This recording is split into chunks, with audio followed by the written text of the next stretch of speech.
এক অপরিচিত ঢাকা। মধ্যরাতেই মসজিদের মাইকে শোনানো হচ্ছে সতর্কবাণী। গলিতে গলিতে নগরবাসীর হট্টগোল আর শোডাউন। এই দুতলায় লোক, তিনতলায়। দেশের চলমান পরিস্থিতিতে আইনশৃঙ্খলা বাহিনীর অনুপস্থিতির দরুন ঢাকার বিভিন্ন স্থানে ডাকাতির খবর পাওয়া যাচ্ছে। এসব খবরে আতঙ্কগ্রস্ত পুরো রাজধানীবাসী। আতঙ্ক ছড়িয়ে পড়লে মসজিদের মাইক থেকে মাইকিং করা হচ্ছে। অনেকেই নির্ঘুম কাটাচ্ছেন সারা রাত, অনেকেই আবার রাত জেগে দিচ্ছেন পাহারা। শুধু পাহারাতেই থেমে যাননি নগরবাসী, রাত জেগে অনেকেই পাড়া মহল্লায় করছেন পিকনিকও।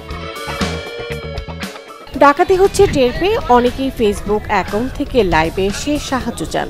বাসিন্দারা দা বটির লাঠি যে যা পেয়েছেন তাই নিয়ে নিচে নেমে যান ডাকাত মোকাবেলা করতে। বুধবার দিবাগত রাতে রাজধানীর মিরপুর, মোহাম্মদপুর, পল্লবী, বছিলা, উত্তরা সহ বিভিন্ন স্থানে ডাকাতির খবর পাওয়া গেছে।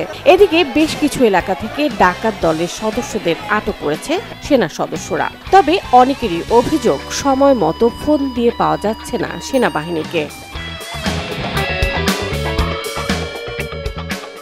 প্রবল গণ আন্দোলনের মুখে সোমবার শেখ হাসিনার নেতৃত্বাধীন আওয়ামী লীগ সরকার পতনের পর বিভিন্ন থানা এবং স্থাপনায় হামলা হয়।